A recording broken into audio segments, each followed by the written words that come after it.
Hey guys, I hope you're all doing really well today and welcome back to the Next Rank YouTube channel. We're going to be going over some settings in today's video, some very basic stuff, but we're going to be making sure you guys have your settings correct, figuring out how to use your own settings or how to find your own settings, which is going to be best for your personal use because everyone's a little different. And speaking of that, we are going to be showing some other pro settings in this video too, discussing some anomalies, some averages, and figuring out basically what the standard setting is for each individual thing.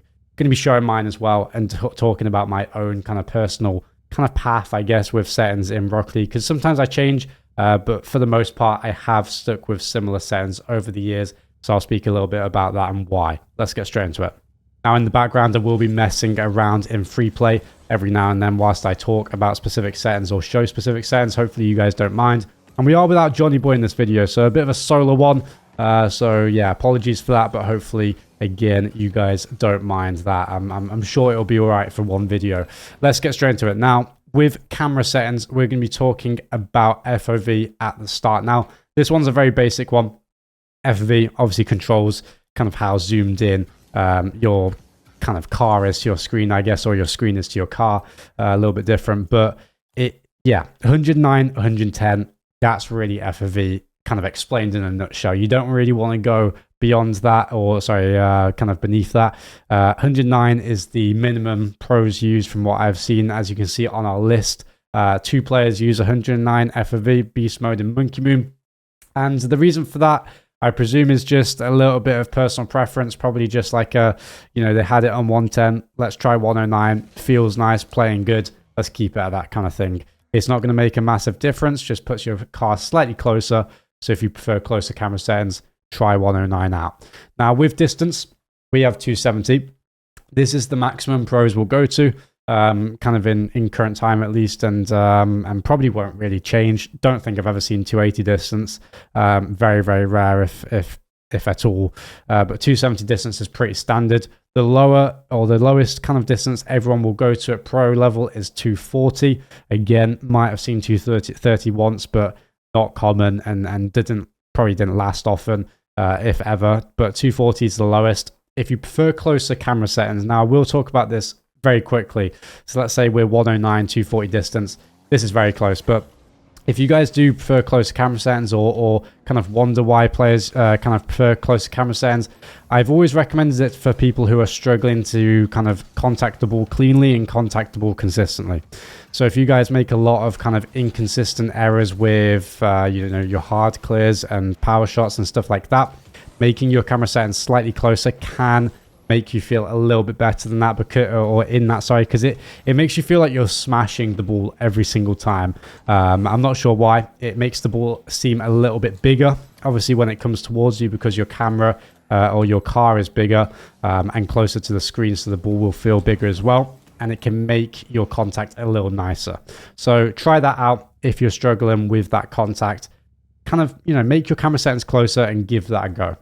But going back to distance, I personally have it at 270. 240 is the minimum, 250, 260. Not many players use 250 from what I know, but a couple of players use 260, I think. Yeah, I like 270. And moving on to height and angle, these kind of go hand in hand a little bit. Now, as you can see on screen, the lowest height anyone will use in pro level is 90. The highest is 110. And with angle, it's -5 to -3. Okay. So a lot of the time, like I said, people do use these kind of, if you raise your height, you might lower the angle usually. Okay. Slightly. So, lowering the angle will obviously put your car, or put your camera kind of closer to the ground. Raising your height will obviously raise the camera. So certain kind of players prefer different combinations. I've always personally used 100 -5, sometimes 100 -3.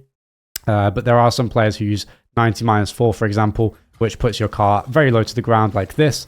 And again, like most things in the game, it is a matter of personal preference. I don't think I've ever been a massive fan of low camera settings. I've never really used them for extended periods of time, at least, maybe for a week or two at most. And when I do use kind of lower camera settings to the ground like this, I will say that contacting the ball, especially on, you know, power hits or like kind of bounce dribbles like this, or kind of bounce clears, I guess, like that is very nice because you're naturally very low to the ground. It makes timing your hit a little bit easier, I feel like, underneath the ball. And also flipping feels nice. Don't know if that's just me. Let me know in the comments if that's the same for you. Flipping on low camera settings feels extremely clean. Yeah, not sure why. Probably because you're closer to the ground. You see more of your car when it happens through the movement. But yeah, that's why I figured with low camera settings. Personally, not been a fan. Give it a go if you want.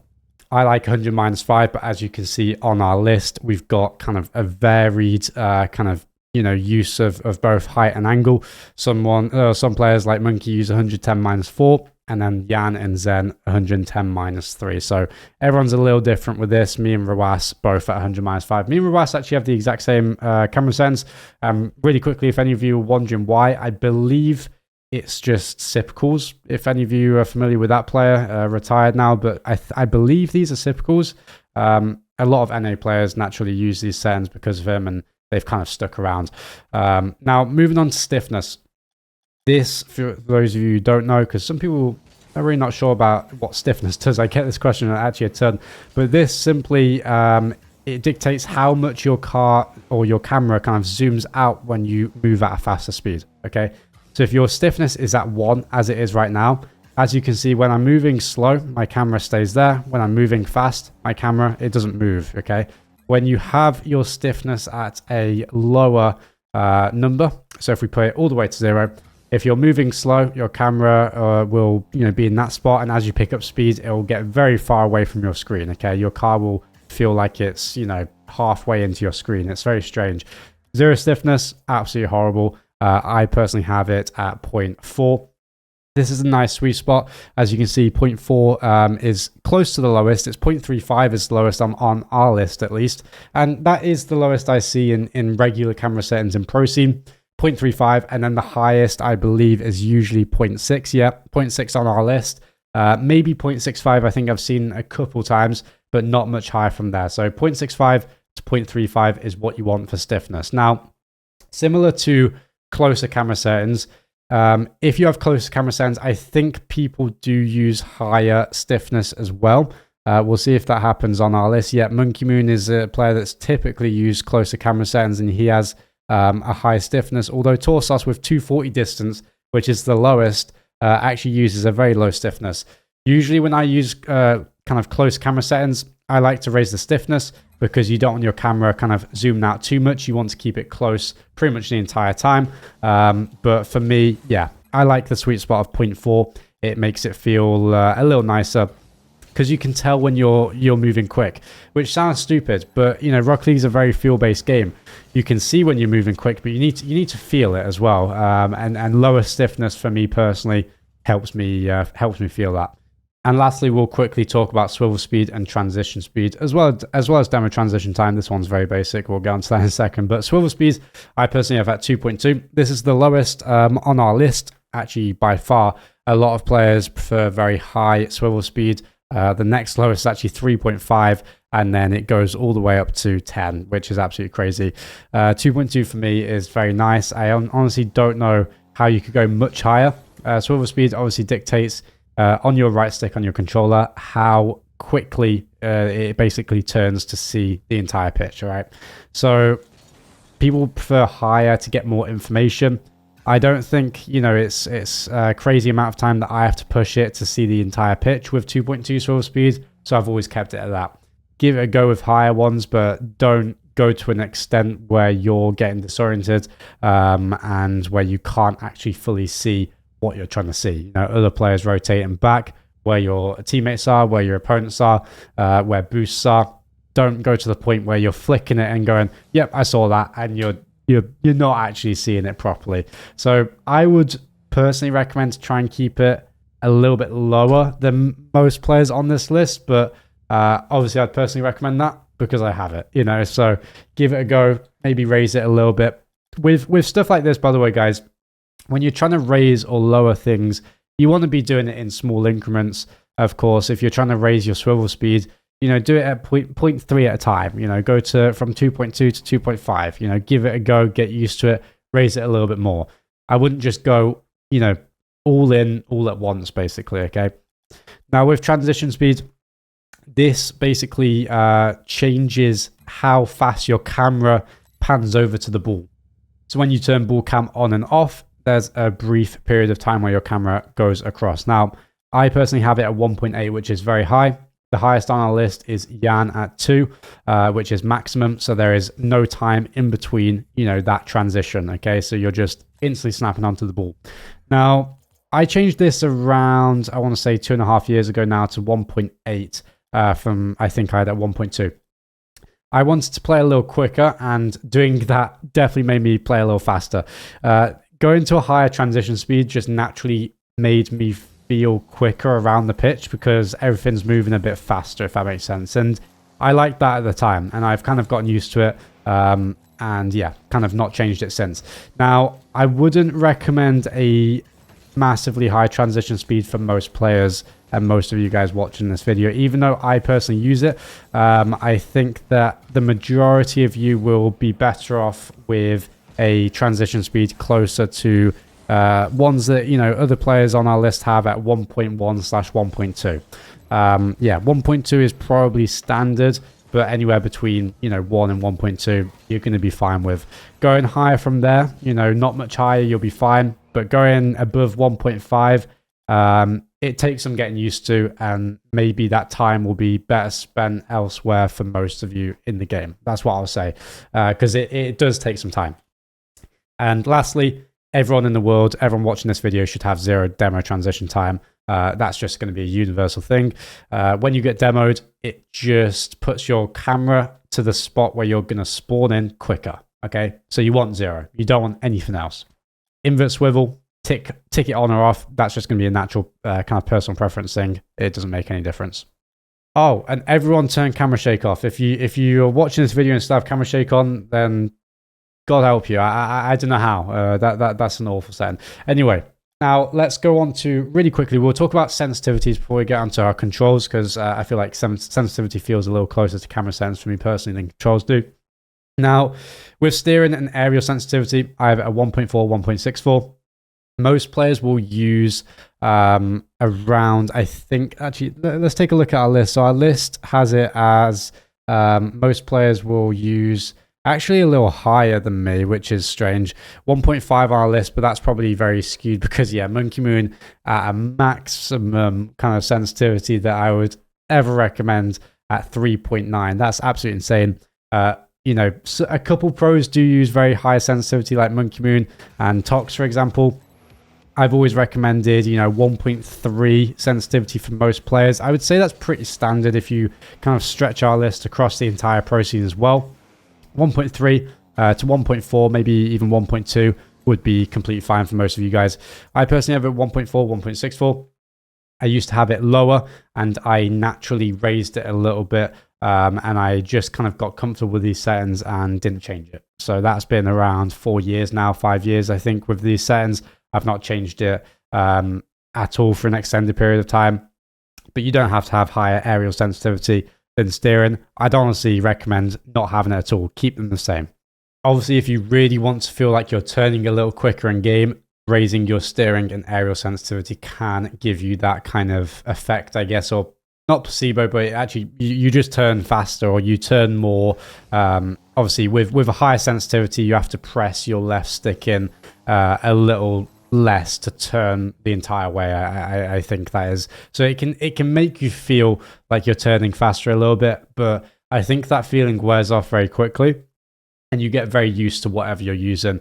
If I lowered it, it gives me the opposite feeling, but then you get used to it. So raising it really high, I would say, gives you more inconsistencies long term rather than it does, even if it might feel a little better short term, if that makes sense. Even though you're going to get used to it, just naturally for most players that aren't Monkey Moon, having a really high steering sensitivity and aerial sensitivity, I personally wouldn't recommend. So yeah, keep it between 1.2 to 1.4. Controller Deadzone is pretty natural at 0.05 to 0.1. That's what most players use. In fact, the only player on our list that uses 0.1 is Rawas, and everyone else uses a combination of 0.5, 0.07, and 0.09. But yeah, 0.05 is standard across most pro players. I think that if you had a look, that would be the average. And some players don't like that, can't kind of hack it at 0.05. Maybe they feel the extent of stick drift a lot with 0.05. I know that some players have said that on their controllers. If you guys have stick drift, you might want to raise it to 0.1, sorry, and you might feel a little bit better with that. 0.07 and 0.09, similar feel. So 0.05, I like it there personally, and we'll keep it there. Now, dodge dead zone. This one is a very important one. It's simple. If you guys are backflipping too much, raise it, okay? The lower your dodge dead zone, the more you'll probably accidentally flip. I always recommend players to have it at least 0.6, and I would go a little bit higher if you are still flipping a lot. Now, some players like Ruas have insanely low dodge dead zone. They have 0.2, right? So that's absolutely insane. This would make you flip a lot. Now, I'm not even, pressing my left stick here much. And most of the time you're still flipping. There you're still jumping, but there you're flipping. As you can see, I'm not turning much on the floor, but you're flipping if you press double jump. Now that's kind of crazy. I would flip all over the place. I don't recommend it for any of you guys to use this low. Keep it at 0.6, maybe slightly higher, but yeah, 0.6, that's going to be good for dodge dead zone. Controller vibration always off, and these don't matter unless you're keyboard and mouse. Okay, now control settings. Now, I personally am a little different to the majority of players on this list. As you can see on the screen, I'm the only one, for example, that uses R1 boost compared to circle. Circle is standard. Majority of players use that. Majority of pro players use that. I do recommend my settings, of course. I think my settings are really, really good. I changed them from circle boost after I went pro to R1 boost. Because it made me be able to aerial up in an exact straight line way easier for some reason. I struggled with reading balls that were directly above my head on the backboard in defense, getting straight up to them. And with circle boost, I felt like I just couldn't press it in the right order to get up to it. And R1 boost made it feel more comfortable. So if you guys are like, oh, I'm too far into my playing career, to change my change my control settings, I did it after I went pro and got used to it pretty quickly within a week or two. So you can do it. Now, that's not to say it's any better. I do think for the average player, it would be better, but a lot of pros have gotten used to and will never change their circle boost. And that's completely, you can reach the highest levels in the world with anything like that. So that would be fine. I would recommend changing your power slide, which on our list, I'm really surprised that only 2 players have done that, which is myself and Daniel. I would always recommend changing your power slide from your square button, which is default, to your L1 button. Normally, for most players, will be best. And then because of that, you'll always want to put your air roll button on the same button as your power slide. So for me, L1 is my power slide. So my regular air roll button is on L1 too. Okay, so that's what I would recommend you guys. In terms of arrow left, arrow right, a lot of people will ask, Jack, do I need them? Do I need to use them? Should I kind of attach them and where? Now, arrow left and right, I do think everyone should have at least one of the two, okay? You don't need all 3 arrows. You don't need regular arrow, arrow left, and arrow right. Just one of arrow left and right, and then regular arrow. That's what I'd personally recommend. A lot of you watching this video will have only the directional arrows, arrow right and arrow left combined on your controls, and you won't have manual arrow.